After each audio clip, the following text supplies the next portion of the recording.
नमस्कार, मैं हूं नेहा श्रीवास्तव। आप देख रहे हैं हमारा खास प्रोग्राम सेहत में हम हर बार अलग अलग विषय पर बात करते हैं और एक्सपर्ट से जानते हैं सभी के सुझाव। आज हम सेहत में बात करेंगे वेरिकोज वेन्स क्या होता है, इसके लक्षण क्या हैं और इसके बचाव के बारे में। इस सब पर बात करने के लिए मेरे साथ स्टूडियो में मौजूद है doctor Yatindra Dewangan, consultant one plastic cosmetic and reconstructive surgery, V Care super speciality hospital. Doctor साहब, बहुत बहुत स्वागत है आपका। नमस्कार। तो चलिए कार्यक्रम की शुरुआत कर लेते हैं।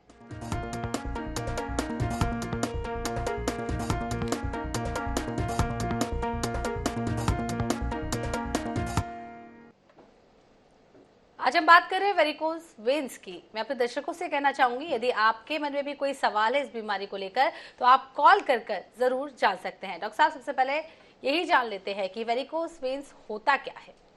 देखिए, जैसे हमारे शरीर में खून की नसें होती हैं। खून की नसें दो प्रकार की होती हैं, एक आर्टरी और एक वेन होता है। आर्टरी मतलब जिसको हम हिंदी भाषा में बोलते हैं धमनी, जो हमारे शरीर में हार्ट से लेके हर अंग में खून पहुंचाती है और स्किन में भी खून पहुंचाती है। वैसी एक नस होती है वेन या शीरा, हिंदी में शीरा बोलते हैं। वो वेन हमारे शरीर के हर अंग से वो इम्प्योर ब्लड को हमारे शरीर के हर पार्ट से हार्ट में वापस प्यूरिफिकेशन के लिए लाती है। तो वही वेन अगर हमारे स्किन की इनलार्ज हो जाती है, खूब बड़ी हो जाती है, मोटी हो जाती है, चौड़ी हो जाती है और वो दिखने लग जाती है, शरीर में उभार, चमड़ी में, खासकर पैरों की चमड़ी में एक उभार से दिखने लग जाता है। वो नसें बढ़ने के बाद नीले गहरे बैगनी रंग के दिखाई देने लगती हैं। तो ऐसे नसों को हम वेरिकोज वेन कहते हैं। जी, जिस तरीके से आपने बताया कि जो नसें होती हैं वो नीले गहरे रंग की दिखाई देने लगती हैं, लक्षण क्या कुछ हैं डॉक्टर साहब इस बीमारी के? ये तो बीमारी खुद अपने आप में वेरिकोज वेन, जैसे बताया मैंने परिभाषा में, इसके डेफिनेशन में, कि लक्षण मुख्यतः पहला लक्षण यही होता है कि हमारे शरीर में पैरों में, खासकर पिंडलियों में या लेग में या फिर बोलना चाहिए एंकल्स में या फुट में या आप थाई में बोल सकते हैं, तो खासकर हमारे थाइज में, वैसे हमारे शरीर के हर पार्ट में, जैसे इसोफेगस में, गले की जो आहार नली होती है वहाँ पे भी वेरिकोज वेन हो सकता है। वहाँ पे कुछ और बोलते हैं, किसी को पाइल्स होता है वहाँ पे वेरिकोज वेन है, उसके लक्षण अलग होते हैं, वहाँ पे पाइल्स बोलते हैं। लेकिन जब हमारे पैरों में जब इन्वॉल्व होता है तब हम इसको वेरिकोज वेन बोलते हैं। तो हमारे जो चमड़ी की नसें जब हमारे शरीर में चमड़ी के नीचे, फैट के नीचे जब चौड़ी नहीं होती तो वो दिखाई नहीं देती हैं। जब उसमें हमारे शरीर में जब नस में जब फैलाव होता है, खून की मात्रा बढ़ने लग जाती है, उसमें खून की मात्रा बढ़ने लग जाती है, हमारे जो शरीर में नसों में जो वेन्स होते हैं उसमें जो वॉल्स खराब होने लग जाते हैं, तो वो नसें हमारी फैलने लग जाती हैं। नसें फैलने के कारण और चौड़ी हो जाती हैं, घुमावदार मुड़ने लग जाती हैं और गुच्छेदार दिखने लग जाती हैं और फिर धीरे धीरे वो हमारे शरीर में चमड़ी के बहुत पास आ जाती हैं और चमड़ी के जितने पास आती जाती हैं वो उसका रंग, फिर हमारे शरीर में जो खून के अंदर का जो रंग होता है लाल ना दिख के वो गंदे खून इकट्ठे होने के कारण वो नीला और बैगनी कलर का दिखाई देने लगता है। और जब ये नसें फूलने लगती हैं तो लक्षण में जैसे हमारे शरीर में खिंचाव फील होता है, शरीर में मतलब पैरों में, जब हमारे शरीर में जो जगह में फैट है वो जगह हमारी नसें फूल गई हैं। नसें फूल जाने के कारण क्या होता है, हमारे जो स्किन है वहाँ की खिंचावट फील होती है। इस कारण क्या होता है कि हमारे पैरों में दर्द, पिंडलियों में दर्द होता है, लेग में दर्द होता है, फुट में दर्द होता है और थाई में भी दर्द होता है।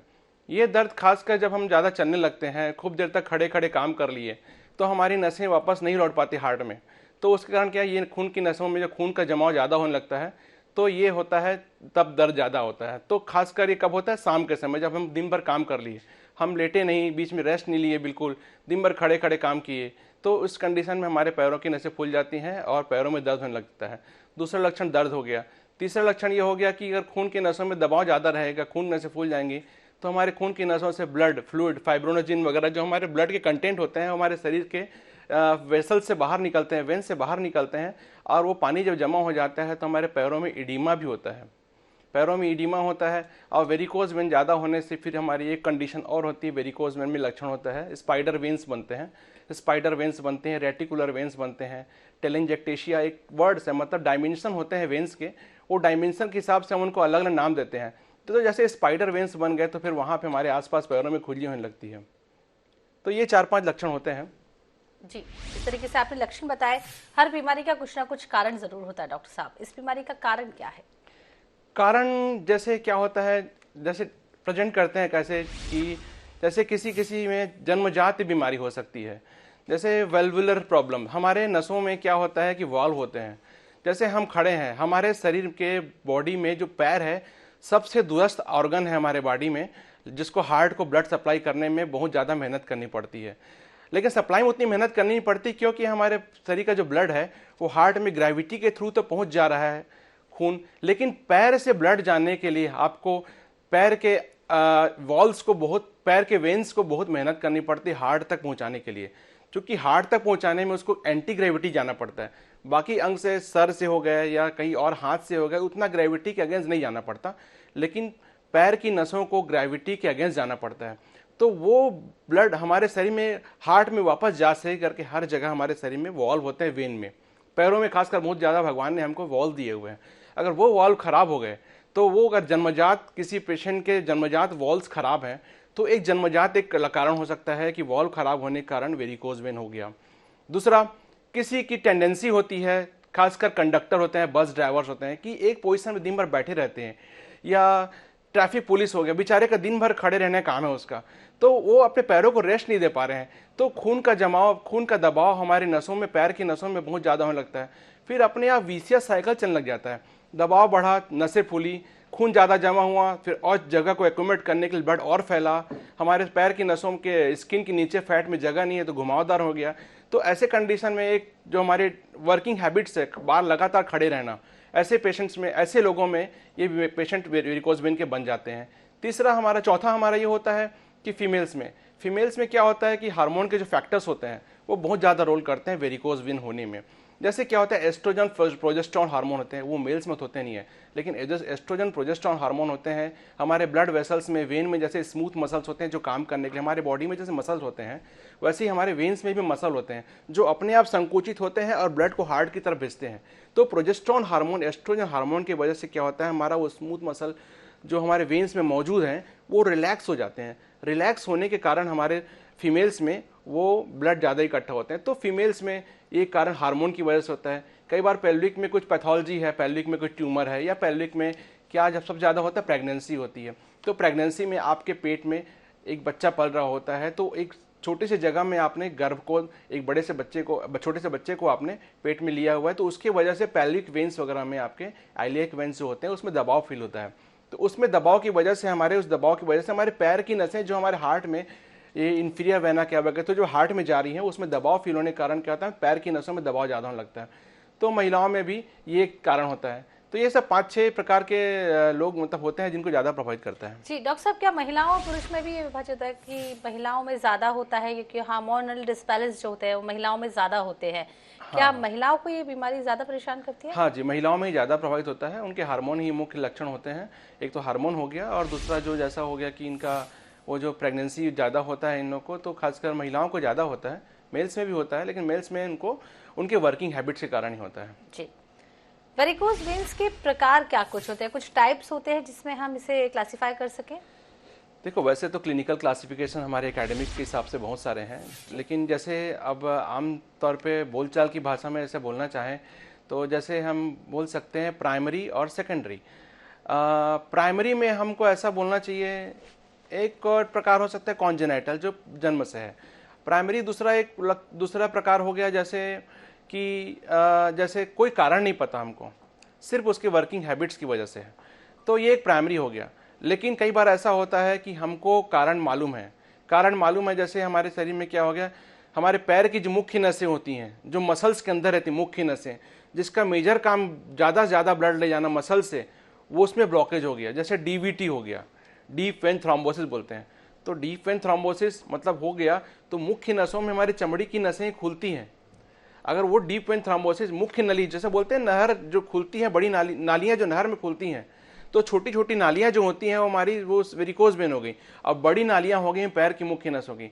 जब बड़ी नाली या नहर हमारा ब्लॉक हो गया तो छोटी नसों में अपने आप जमाव होना चालू हो जाएगा। तो वैसे ही है, हमारे सुपरफिशियल वेन्स जो होते हैं वो वेरिकोज वेन डीवीटी के बाद हो जाते हैं। तो ऐसे कंडीशन में हम उसको सेकेंडरी वेरिकोज वेन बोलते हैं। तो कॉन्जेनाइटल हो गया, प्राइमरी हो गया, सेकेंडरी हो गया, ऐसे हम इसको डिवाइड कर सकते हैं। जी, यहाँ पर एक कॉलर हमारे साथ जुड़े डॉक्टर साहब रायपुर से। शुभानी जी, बहुत बहुत स्वागत है सेहत में। क्या कुछ आप डॉक्टर साहब से पूछना चाहती हैं?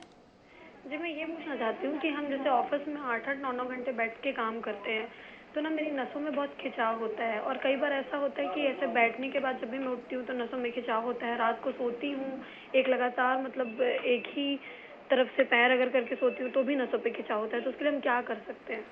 देखिए मैडम, ये हमारा वर्किंग हैबिट ही है। हमारे वेरिकोज वेन होने का मुख्य कारण हमारी वर्किंग हैबिट ही है। हमको क्या करना होता है कि हमारे शरीर में जो हमारे एक कंडीशन, एक पोजीशन में जो खड़े हैं हम लोग, जैसे हम एक पोजीशन में खड़े हैं या एक पोजीशन में बैठे हुए हैं, तो ऐसे कंडीशन में क्या हो रहा है, हमारे मसल्स काम नहीं कर रहे होते हैं। हम चल रहे हैं, एक्सरसाइज कर रहे हैं, तो मसल्स काम कर रहे होते हैं। हमारे मसल्स जो होते हैं पैर के, वही हमारे शरीर में एक हार्ट की तरह काम करते हैं। जैसे शरीर में एक हार्ट होता है जो ब्लड भेजना, वैसे ही हमारे पैर में जो पिंडलियों में जो मसल्स होते हैं वो पेरिफेरल हार्ट होते हैं। उनका काम होता है वहां के ब्लड को, पैर के ब्लड को हमारे हार्ट में वापस भेजना। तो वो पेरिफेरल हार्ट है। अब आप रेस्ट कंडीशन में है, उस रेस्टिंग कंडीशन में क्या हो रहा है, आपका पेरिफेरल काम, मसल काम नहीं कर रहे हैं, आप चल नहीं रहे हैं, तो ब्लड की स्टेसिस हो रही है, ब्लड वहां पे रुक रहा है। तो ब्लड में रुकने के कारण क्या हो जा रहा है, वहां पे वेरिकोज वेन होता है। अब वेरिकोज वेन हुआ by the way, clinical stage से पहले, प्री क्लिनिकल स्टेज में आपको पेन हो रहा है, अपने आप में वेरिकोज वेन के सिम्टम होते हैं। तो आपको क्या करना है, कंडीशन को आगे बढ़ने से रोकने के लिए आपको उसको इनिशियल स्टेज में ही चेक करना है और प्रोग्रेशन को रोकना है। तो क्या करना है, आपको चलना है, बीच में खड़े हैं, चलते भी रहिए, आप एक्सरसाइज करते रहिए। एक पोजीशन में बैठे हैं तो आपको एक कंटिन्यूअसली एक पोजीशन बैठने का कंडीशन को अवॉइड करना है। बैठ के थोड़ा उठ के चल लीजिए, मतलब आपको एक पोजीशन अवॉइड करना है आपको। तभी आप पैर को रिलैक्स करेंगे, पैर की मसल्स काम कराएंगे, पैर की मसल्स काम करेंगे, तभी ब्लड आपको हार्ट में लौटेगा, पैर की नसों में खिंचावट नहीं आएगी, उसकी वजह से आपको पैरों में दर्द नहीं होगा। जी डॉक्टर साहब, जिस तरीके से आपने पूरा जवाब बताया, बेहद संतुष्ट हुई होंगी सुहानी। यहाँ पर बात करते हैं वेरिकोज वेन्स में क्या कुछ खाना चाहिए या क्या नहीं खाना चाहिए, क्या कुछ खाने से भी इसके साइड इफेक्ट होते हैं?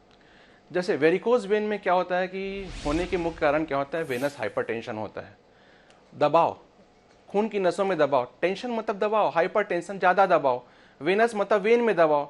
हम जो बीपी बोलते हैं आर्टेरियल हाइपरटेंशन होता है, बीपी में आर्टेरियल हाइपरटेंशन होता है, वैसे वेन में भी वेनस हाइपरटेंशन होता है।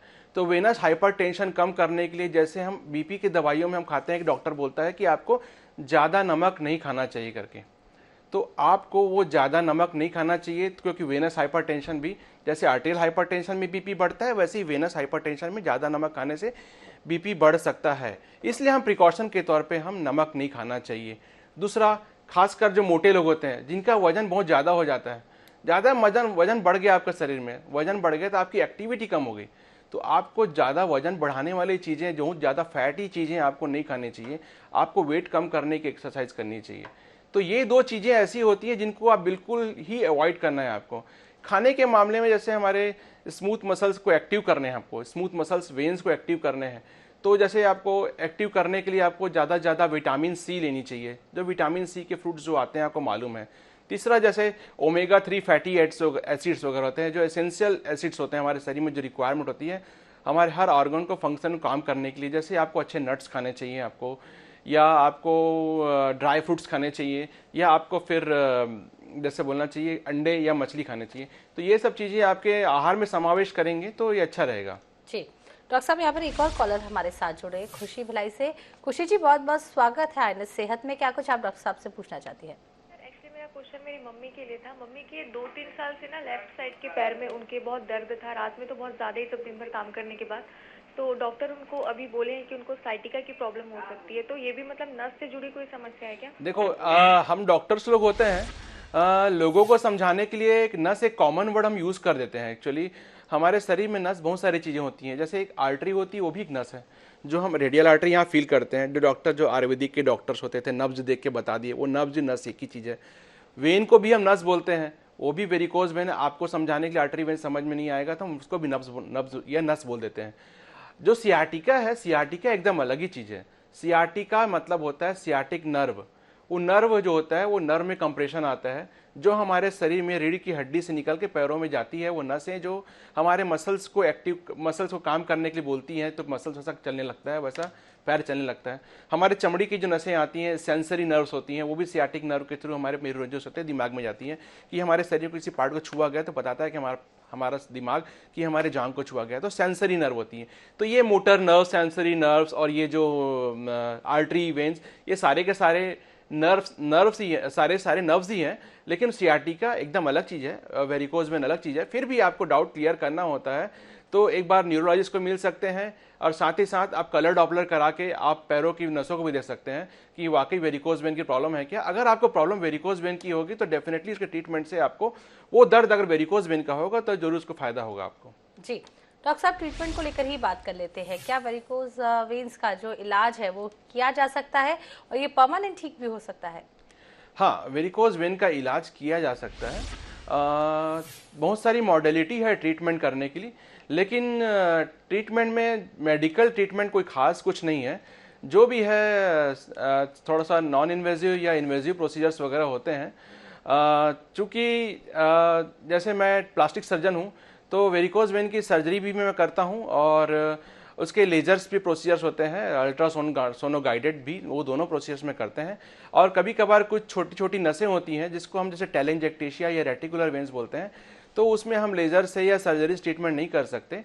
तो उसमें हम इंजेक्शंस आते हैं जो उसमें नसों में डायरेक्टली इंजेक्शन देते हैं, छोटे छोटे मात्रा में देते हैं, तो वो नसें अपने आप फेड ऑफ हो जाती हैं और उसके स्ट्रेच होने से उसका पेन भी खत्म हो जाता है। सर्जरी में 3 प्रकार के होते हैं। अपन ग्रेट सेफेनस वेन, जो मुख्य नस होती है, जो ग्रेट सेफेनस वेन जो स्किन की मुख्य नस होती है, उसको हम पूरा स्ट्रेपिंग करके निकाल सकते हैं।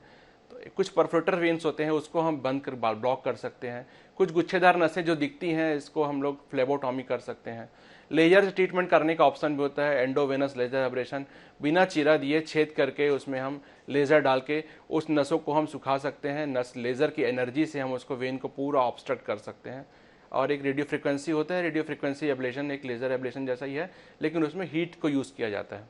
तो ये 3-4 मॉडलिटी है, लेकिन साथ ही साथ हमको सर्जरी के बाद या लेजर के बाद हम उनको प्रेशर गारमेंट, जो कंप्रेशन, जो venous stockings, varicose vein stockings होते हैं, उनको पहनने के लिए बोलते हैं, जिससे आगे और इसको और तकलीफ ना हो, आगे ना बढ़े प्रॉब्लम।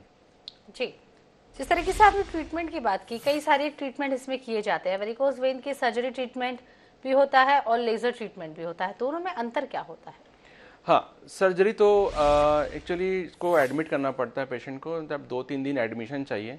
एनेस्थीसिया में करना पड़ता है, स्पाइनल एनेस्थीसिया में, पीठ के नीचे सुन्नी का इंजेक्शन देके। उससे क्या होता है कि पैर का हिस्सा पूरा सुन्न हो जाता है, और उसमें फिर हम स्ट्रिपिंग की सर्जरी करते हैं। 3-4 जगह छोटे छोटे चीरे पड़ते हैं उसमें, और एक बार ड्रेसिंग करते हैं, और ड्रेसिंग करने के बाद जब वुंड अच्छा होता है तभी हम डिस्चार्ज कर पाते हैं। लेज़र में हम लोग ऐसा करते हैं कि लेज़र में हमको एडमिट भी ना करें तो भी हो सकता है, सेम डे डिस्चार्ज कर सकते हैं लोकल एनेस्थीसिया में। लेकिन पेशेंट बोले कि नहीं, मुझे सर बिल्कुल पेन नहीं होना चाहिए, बिल्कुल मुझे पता नहीं चलना चाहिए, तो उनका एनेस्थीसिया दे के 1 डे रोक के भी काम कर सकते हैं और नेक्स्ट डे डिस्चार्ज करते हैं। लेज़र में बड़ा कोई चीरा लगता नहीं है, और अगले दिन या सेम डे डिस्चार्ज कर सकते हैं। जी, डिस्चार्ज आप अगले दिन और सेम डे कर देते हैं। लेजर ट्रीटमेंट में क्या कुछ प्रिकॉशन लेना चाहिए? सभी तरीके के ट्रीटमेंट्स में क्या अलग अलग प्रिकॉशन है? क्या एडवाइस डॉक्टर जाते जाते पेशेंट को करते हैं? प्रिकॉशन के तौर पे मैडम ऐसा है कि जो हम लोग वेरिकोज वेन ना बढ़े, जैसे आपने बताया मैंने, साल्ट का, फैट का, वो सब चीज़ ध्यान रखना ही है अपन को। और गारमेंट, जो वेरिकोज वेन के स्टॉकिंग्स होते हैं, स्टॉकिंग्स आपको पहनना ही पहनना है आपको। स्किन जब वहाँ पे चमड़ी काली हो गई है तो, और अल्सर ना बढ़े, ड्राई स्किन ड्राई हो गया है वहाँ पे, तो ऑयल से मसाज करते रहना चाहिए, स्किन की सॉफ्टनेस बरकरार रखनी चाहिए। और जब भी आप काम कर रहे हैं तो कम से कम हर 2 घंटे काम में फिर रेस्ट लें, थोड़ा सा लेटे हुए बैठ जाए, मतलब बैठे हुए लगातार, तो थोड़ा सा रेस्ट लेके पैर को ऊपर कर लिए, जिससे रिटर्न हो सकें, वेन्स से ब्लड आपके हार्ट में रिटर्न हो सकें। और खूब चल रहे हैं तो चलने के बाद बैठ जाएं, या बैठे हुए हैं तो लेट जाएं, मतलब एक पोजीशन चेंज करते रहना बहुत ज़रूरी है। और सर्जरी नहीं करा रहे हैं या करा भी लिए हैं तो रात में आप ऐसा कीजिए कि जब भी आप बिस्तर में लेटें तो पैर के नीचे तकिया रखिए।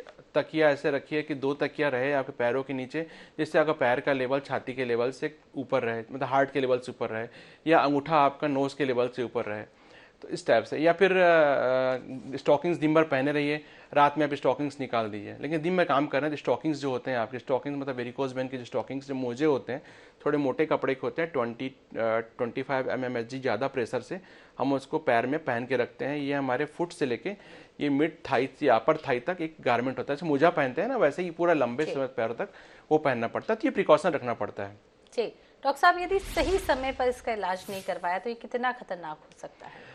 लाइफ के लिए तो खतरनाक नहीं है वेरिकोज वेन, लेकिन एक प्रॉब्लमेटिक चीज़ तो है ये। मतलब ये कि पेशेंट को अगर प्रॉब्लम है, अगर जल्दी पकड़ लिया कि नहीं उसको वेरिकोज वेन, मुझे पता चल गया है और उसको पता चल गया कि ट्रीटमेंट होता है और उसके ट्रीटमेंट के लिए मेरे पास ये डॉक्टर अवेलेबल है, तो प्रॉब्लम को बढ़ने से रुका जाता है, क्योंकि रोक सकते हैं इससे। और दूसरी बात है कि प्रॉब्लम अगर बढ़ते गई तो कंडीशन और क्रिटिकल हो जाती है। क्रिटिकल हो गई मतलब क्या हो गया कि नीचे की स्किन, एंकल के पास की स्किन काली होने शुरू हो जाती है, काली होनी शुरू हो गई, अल्सर होने चालू हो जाते हैं।